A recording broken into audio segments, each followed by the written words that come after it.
morning. So how's your week gone then?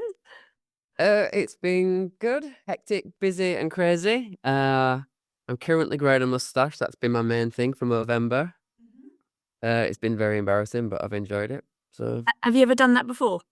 I haven't. No, I've not been cleanly shaven for about 15 years. So it's been terrifying. I feel like an old baby. That's like a bit wrinkly and awful. Yeah, it's been horrendous, to be honest. Well, it's for a good cause, isn't it? It is. It is. Yeah. Yeah, yeah, Fun. yeah. Well, and it's good to try new things as well, isn't it? It is. Yeah, and I like to scare people with my face. So that's Yeah, yeah. That's my speciality now as well. Like, when you just end up with an accidental speciality and you just have to lead into it. So, yeah.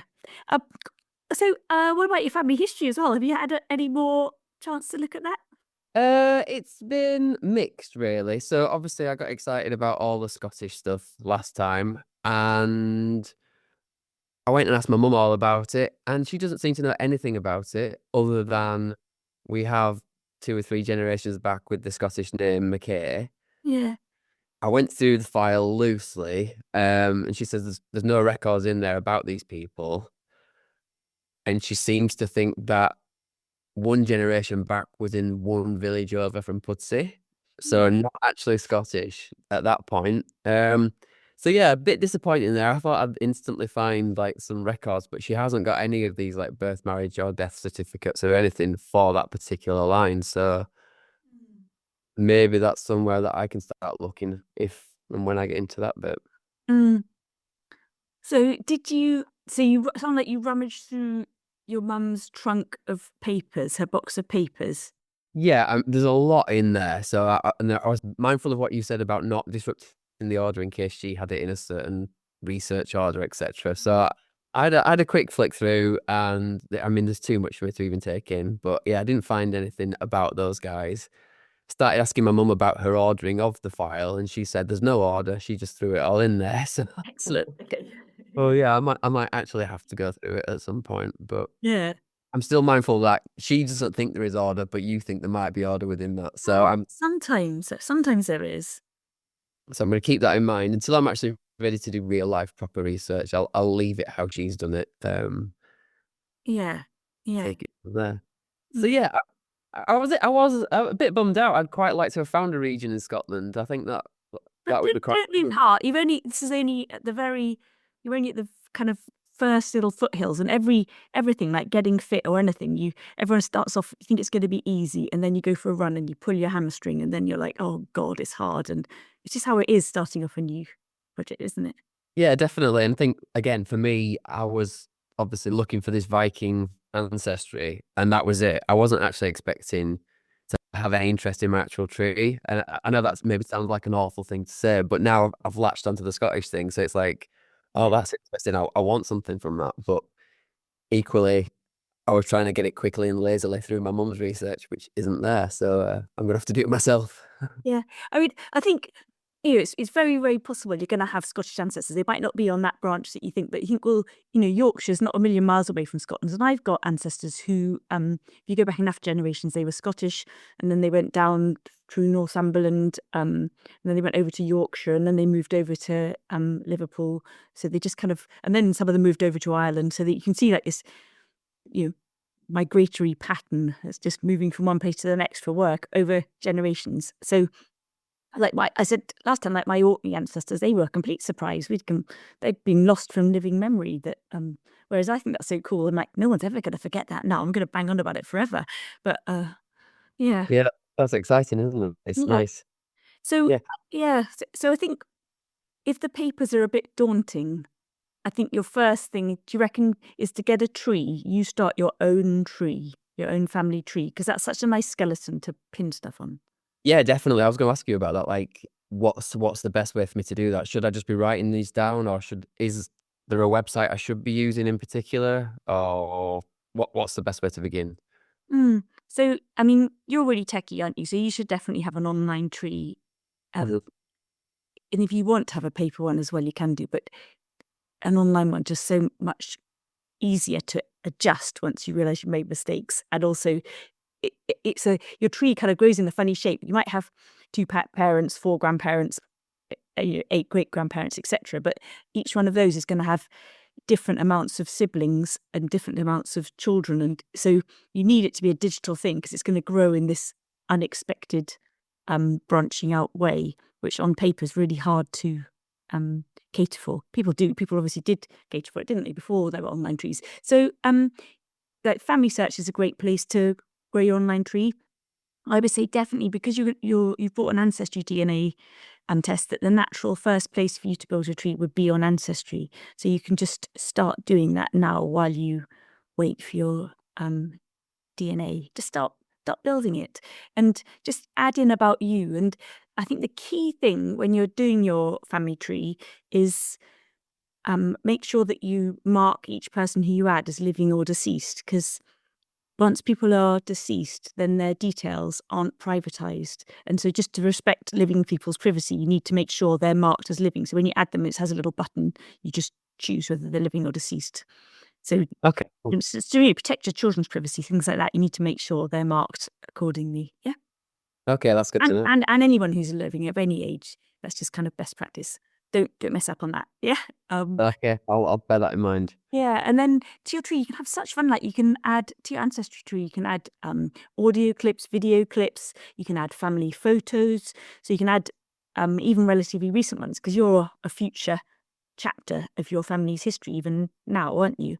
Or you can just focus on the things. You can go through the trunk, and you can find anything related to your mum or dad or your grandparents. Snap them with your phone, add them to the relevant person on the tree. Yeah. So Yeah, that sounds. and it starts to kind of sort things out and put them in the right place. Yeah, it already sounds like a good way to store things. Oh, it's such a good way, and you can share it with other family members, and it will also put it all together in a gallery, so you can see everything all in one go. Like you're a visual person, that's a really nice way to see all the things you've got.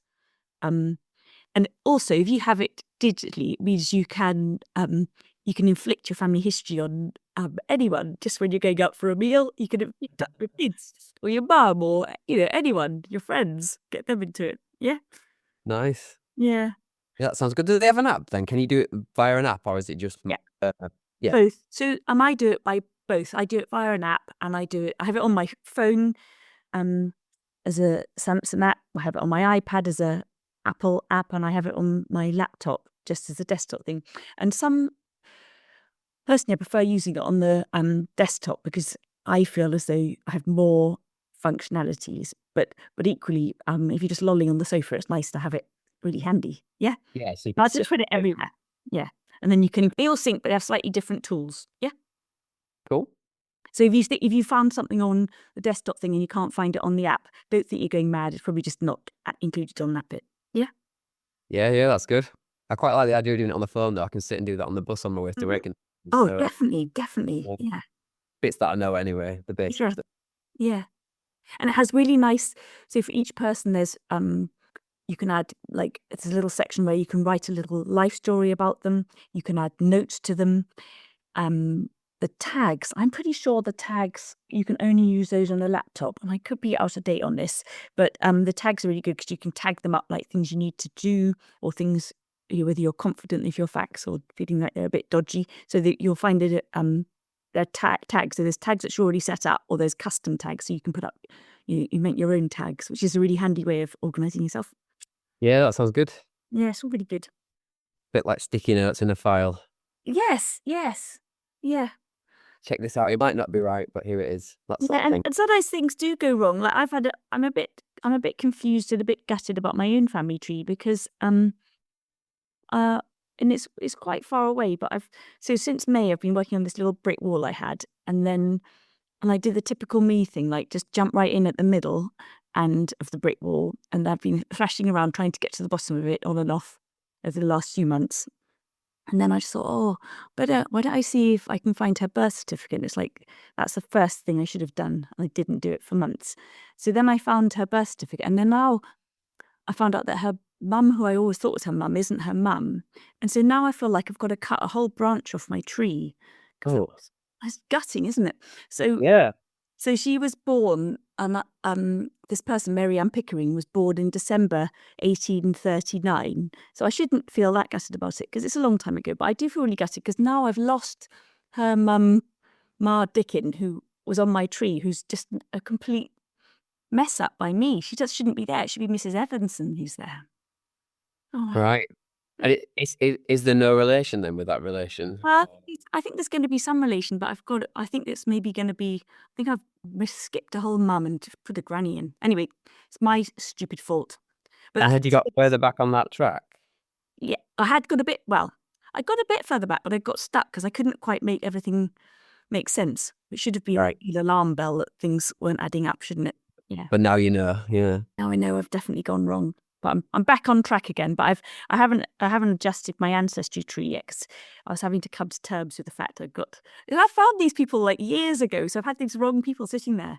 Wow. I hadn't even considered that. That must be quite devastating. Well, it's a bit sad because you kind of get attached to them. You feel like you're related to them, and then you realise you're not, or maybe you are in a different way. You've made up stories about them already. I had made up stories about them. Yeah. I mean, it's quite a cool story. So the person who I was trying to find out about, then I got told about her by my mum, who got told about her by her granny, and this person is my granny's granny, or my great granny's granny, or great granny. I can't remember. Anyway, so it's many greats back. So, and my mum has this beautiful little embroidery on her wall, which is about the size of a bit of A4 paper. And at the bottom, it says Mary Ann. And then there's these pulled, the fabric looks a bit bashed about because basically she had stitched in her surname, Pickering. But then when she was sewing this when she was 12, then somebody else in the family said, "You're not a Pickering, you're not allowed to have that surname." And they made her unpick the surname, which I just think so mean. And yeah, and so, but also it means like, so who was the dad then? Yeah. And so there's all been this air of mystery about her. And, that's a very harsh treatment of a child. It's not a child's, they just end up in whatever circumstances they end up in, don't they? So all of us felt like a bit of injustice towards her that someone had treated her like that. So anyway, I was trying to find out about her and, piece all of that together. So I find this when I'm doing my family histories, there's some branches and they fit together really easy.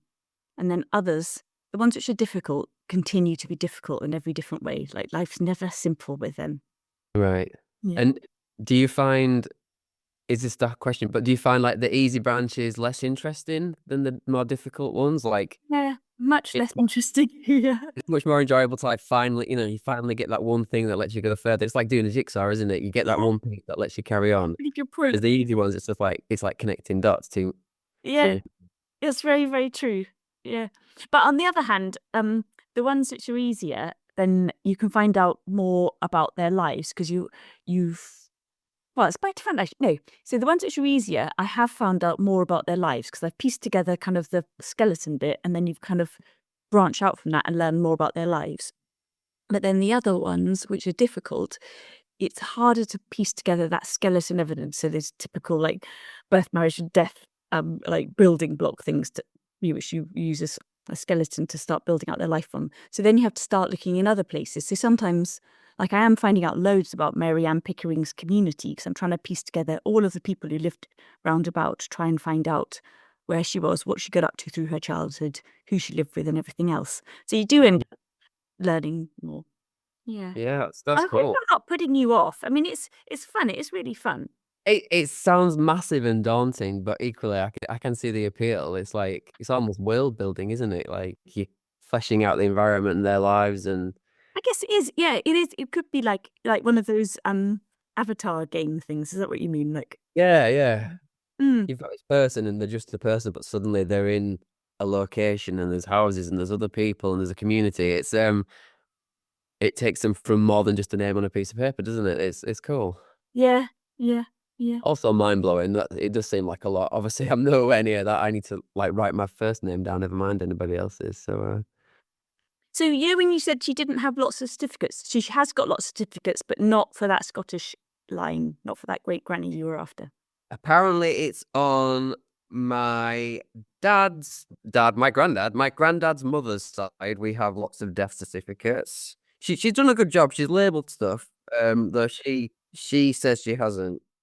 all those, so you have got those certificates in there, and those are brilliant for helping you build your family tree. So if you've got like floor space or a big table or something like that, then particularly the birth and the marriage certificates, they are going to really help you build your family tree. And so basically they are like a jigsaw puzzle.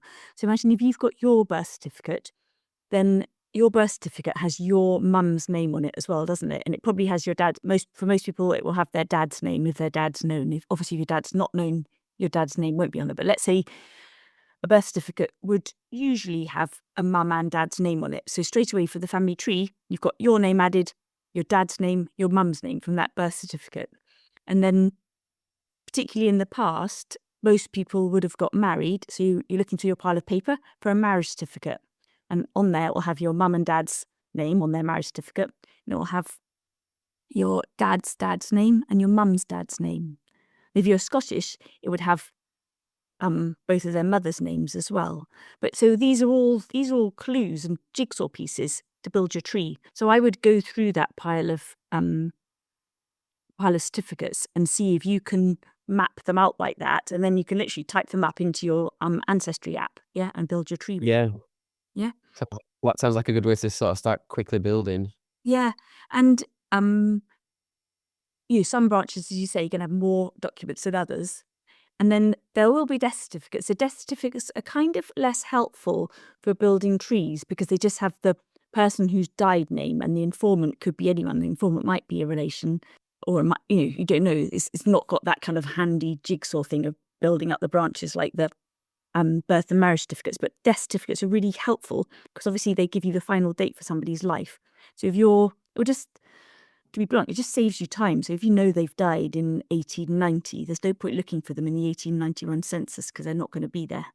So, yeah. And would you, going back to like building your tree, would you photograph a birth certificate and then put it on Ancestry to link it to that? Yeah, because for many reasons. Partly, it's just fun. It's fun for you. Otherwise, it's just typed up words everywhere. I love seeing the documents. For me, they even kind of modern copies of documents, they're just so evocative. Also because they're really good for inspiring other family members. So they say, oh yes, that's old, that looks interesting. It kind of brings it to life a bit. And lastly, because whenever we look at documents, when we first look at them, we take away some details. So when you first look at them, you're going to be, let's say your birth certificate, you're going, okay, I've got my name, my mum and dad's name, boom. But and repeating back, let's say you got your grandpa's birth certificate. Okay, I've got his name, I've got his mum and dad's name. But we always get more detail, get more clues when we look at documents again. So, it also will have occupations, the father's occupations on there, has addresses. So these are all other bits of clues and information that you will find useful. Yeah. And there's no sort of fears and worries about sharing people's information. Not when they're deceased. It's fine. It's fine. Cool. Yeah. So, but when they're living, absolutely don't share their details. Make sure they're marked as living on your family tree, because then they'll be hidden. When someone else looks, let's say someone else looked at your family tree on Ancestry, everyone who's living will just be marked living, and they won't be able to tell what their name is or anything. One thing to watch out for is when you add photos. So that would include photos of documents to Ancestry. Other people can see those. So I personally don't add any photos of anyone living or any certificates of anyone living or anything of anyone living, because Ancestry just sees that as an image. But if it's an image of a living person, or their documents related to a living person, then. So I'm really cautious about that. I have a little website, family history website. I only include photos of family members who are deceased, which is kind of a nonsense in a way because everyone's on Facebook and everything else anyway. But I just like to be cautious. Yeah, no, I agree. I think that sounds like good practice, to be honest. Like, I'm in a world where we are giving away so much information about ourselves. It seems, I don't know. I don't know what people could get from it, but I like the idea of being cautious about living people.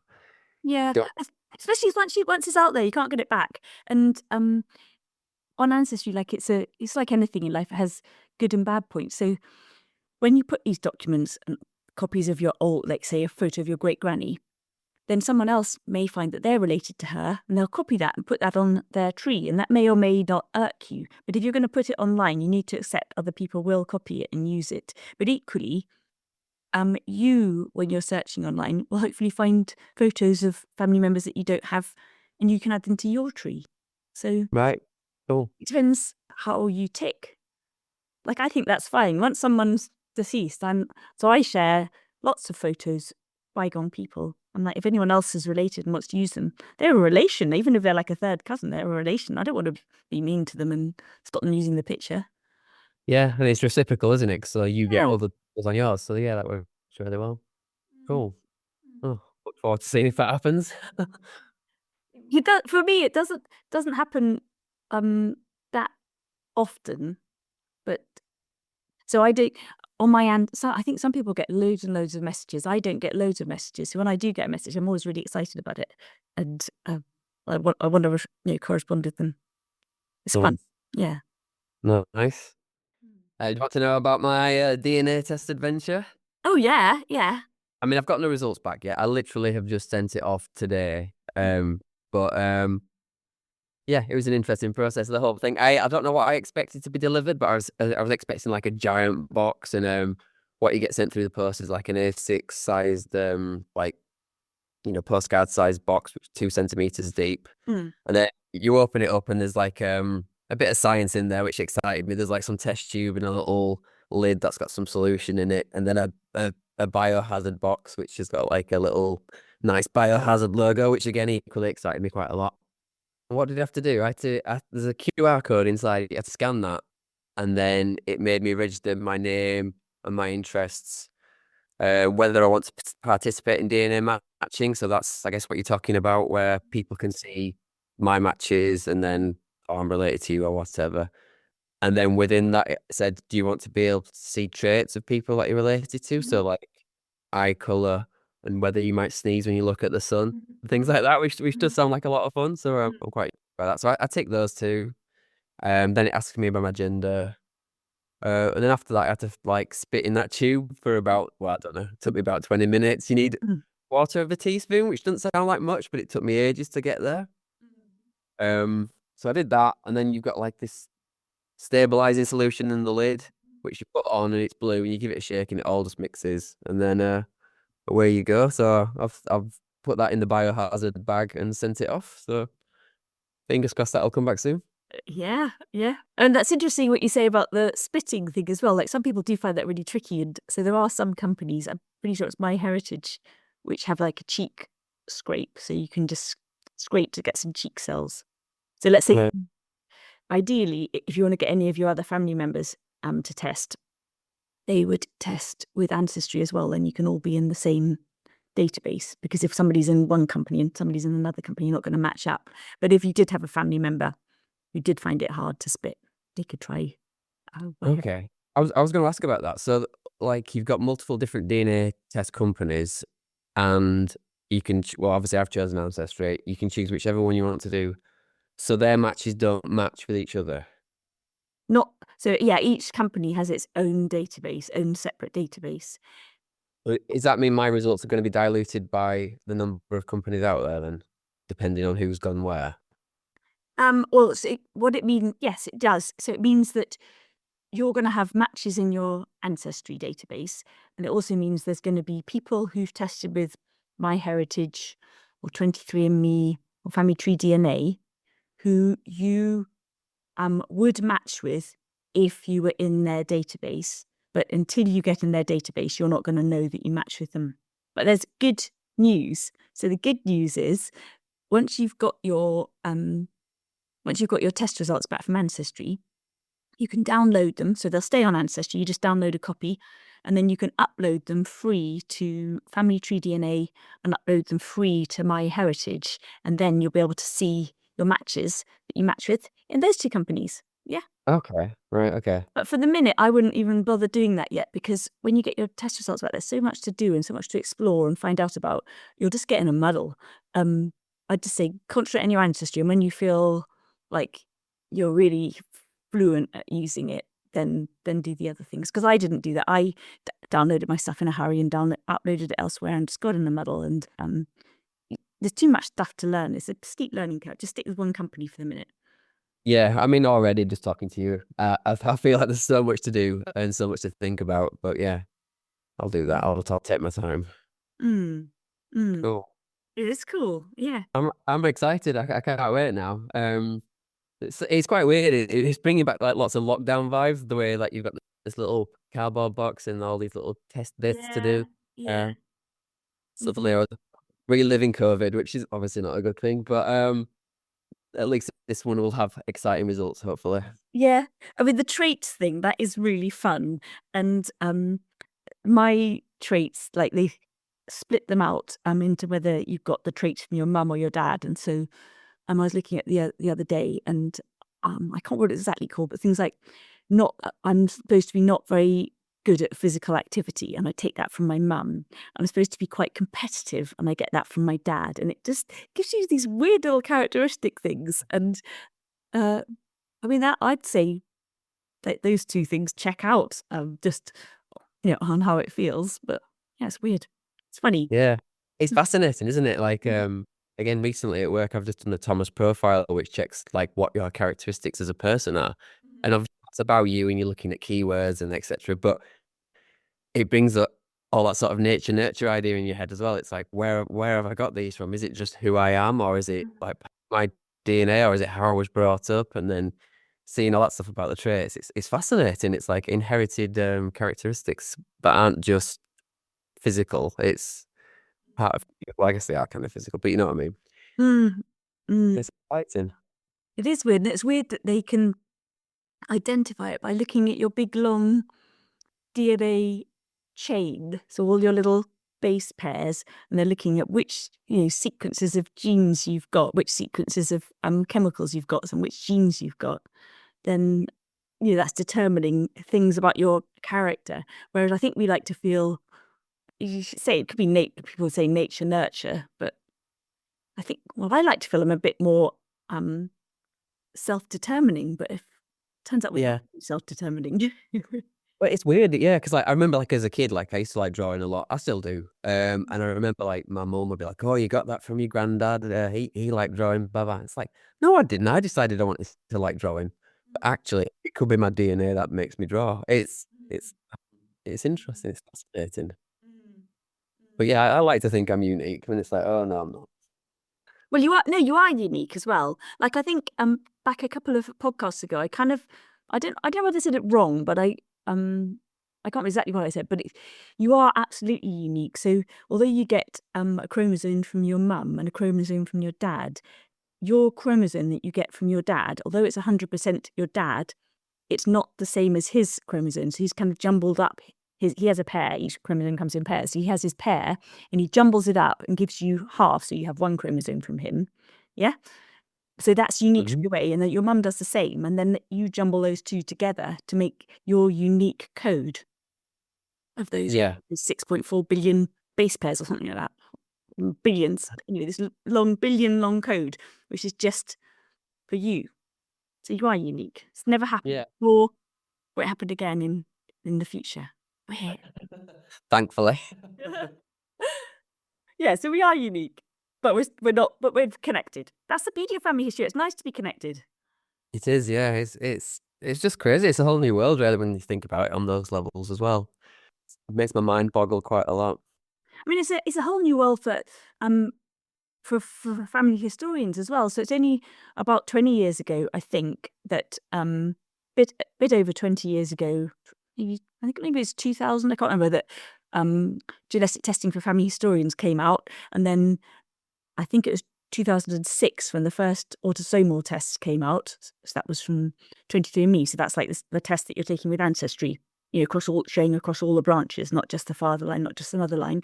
So and then even then it was a bit of a slow burn. Lots of people didn't take a DNA test, and it's only probably in the last 6, 7, 8 years that people have been increasingly taking DNA tests, and it's kind of become a real big thing in family history. So that's a whole new way of all of us doing our family history and seeing ourselves. And Yeah, definitely. You become more, like I said, just more than just a name and a list. You've got traits and characteristics and connections that sort of push you further down your tree.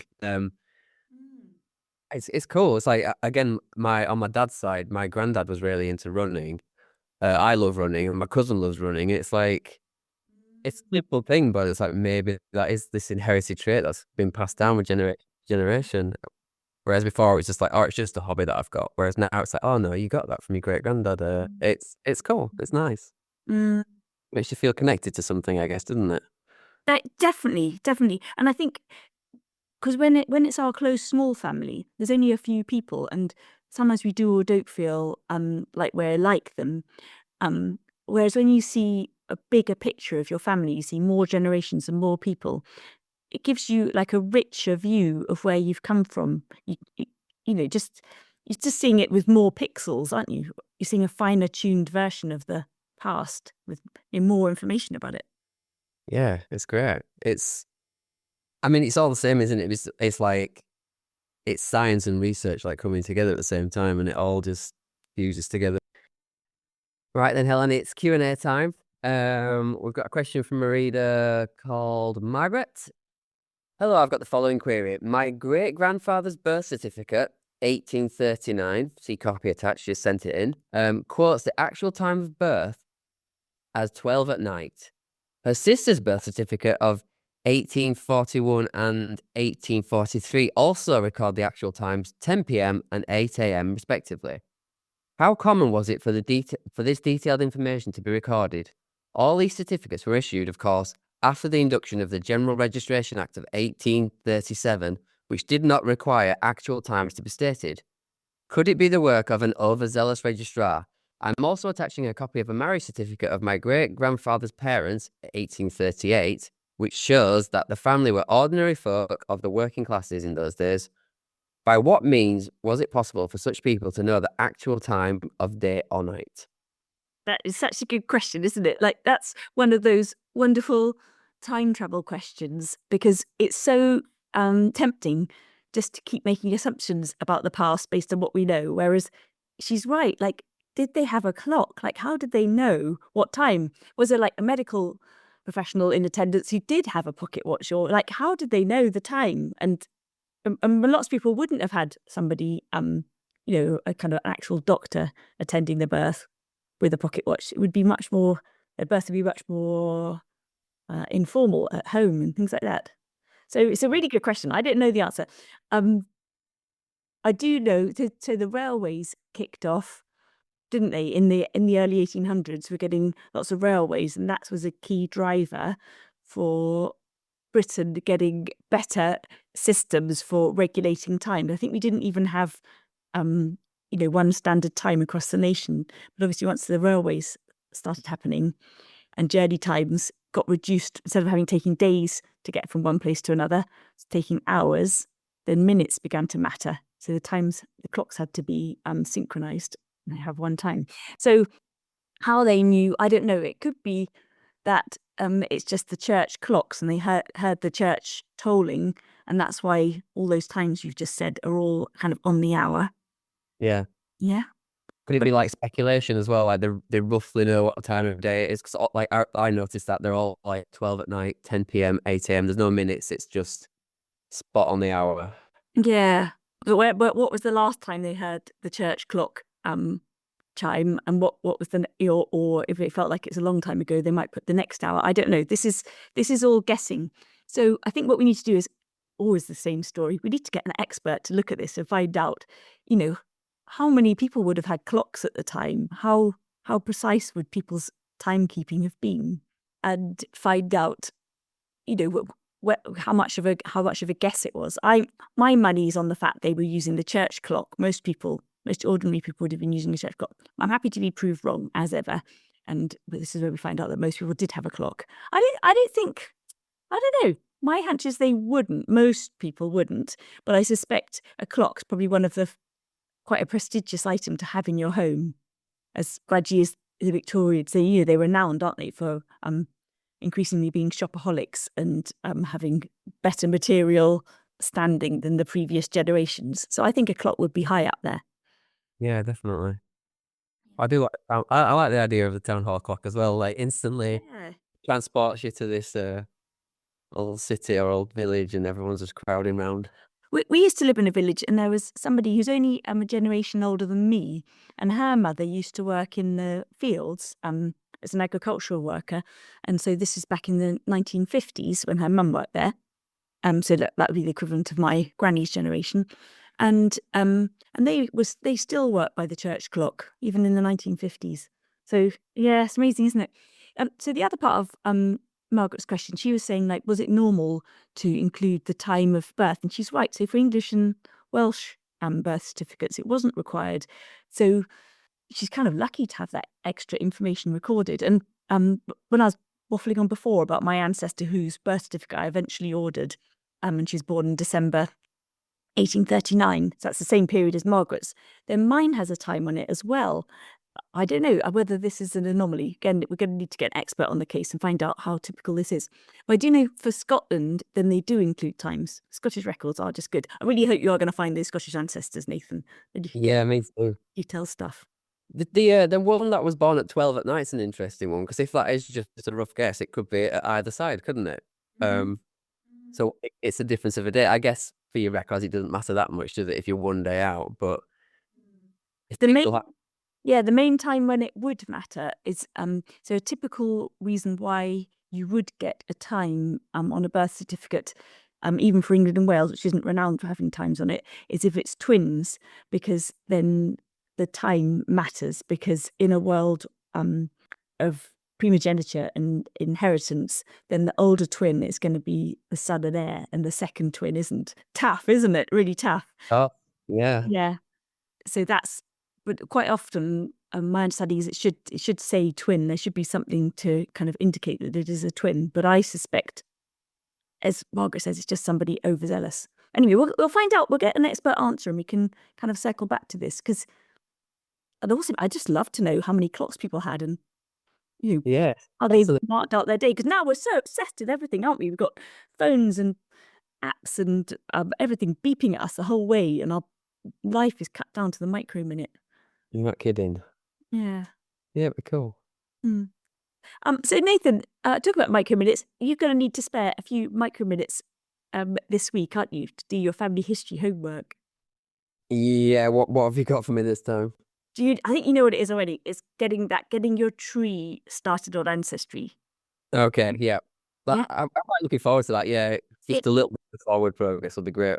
Yeah, you'll love it. And so what I would say is start with you, put in what you can. You don't have to do yourself exhaustively, because most of us find ourselves quite boring. And so you probably want to skip past you and move on to your mum and dad and your grandparents. And that's fine, because you can always, whatever you add, you can always go back to and add, you fill it out in greater detail later. Yeah. Yeah. So I would say, I'm going to set you quite a tough challenge. You need to get you, your parents, all 4 grandparents, and if you can, all 8 great grandparents on your tree by the next time we meet. Okay, wow. Yeah. That'll keep me quiet. Yeah, because there's no point like just wishing it was done. It's only going to happen if you do it. Yeah. No, that's Give you a shout when you're stuck as well, because I'd love to help you. okay. Thank you. I mean, I probably will. So, no doubt you'll be hearing from me. Or you might find your mum can just tell you right off the top of her head. But so it's adding in their names is the key thing, and adding in their birthdays, adding in their deaths. If anyone, obviously, probably your great grandparents have probably all passed on, things like that. So anyone who's passed on, add their death dates, and add in any marriage dates. Those are your skeleton facts, and report back to me. Okay. And like, I'm going back to my cheating thing again. Mm-hmm. Should I research these facts, or should I just be like, oh, my mum's got this information, I'll put it in? First off, definitely ask your mum, put it in, then go through the trunk, because you'll have those names on your tree then.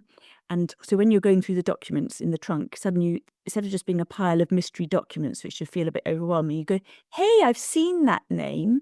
And my mum said great grandpa Robertson was born in 1920 or whatever. This is him. This is his birth certificate. And then you can add his details in. We'll all start to make a bit more sense. So you're not cheating. Okay. It sounds like Where do I on the fact that your mum's only human? She might have got a few things wrong, but she probably. But most people can, because it's your great grandparents, it's her grandparents, so the chances are she's going to get the details right. yeah. I mean, this sounds terrifying. This sounds like the inner geek's going to come out in me here, and I'm going to end up just doing all of it really, really quickly. Scanning and linking and all the techie stuff. Go for it. Go for it. You can be as quick as you like. Like, you don't want to compromise your accuracy if you're a geek, and I'm a geek like that. Your aim is to try and be accurate. But you can be quick. It doesn't have to be slow, because you're never going to run out of things to do. No, but like you said, in my head, I'm like, oh, I'll get to my great, and then I'll have a birth certificate, and suddenly I'll have their parents' names on my birth certificate. So I'm going to put them in, aren't I? It's just going to escalate quite rapidly. Yeah. Yeah. Cool, exciting. Yeah, and what you could do is every time you're adding in those details, obviously you're taking a photo of it with your phone and adding up the photo of the birth certificate, say, to your ancestry tree and tagging in all the relevant people and stuff like that. But then probably put that document in a pile so that you've already done it, and put a sticky note on top of it, or put it in an envelope saying added to ancestry, so that because over time, particularly, you're inevitably going to be adding them a little bit haphazard. You just don't want to be wasting your time doing something twice. Yeah, so you've ticked it off. You used. Yeah, just a bit of basic admin. Yeah. Yeah, that sounds good. Good advice. Thank you. Have fun. Right, until next time. Till next time. Bye bye.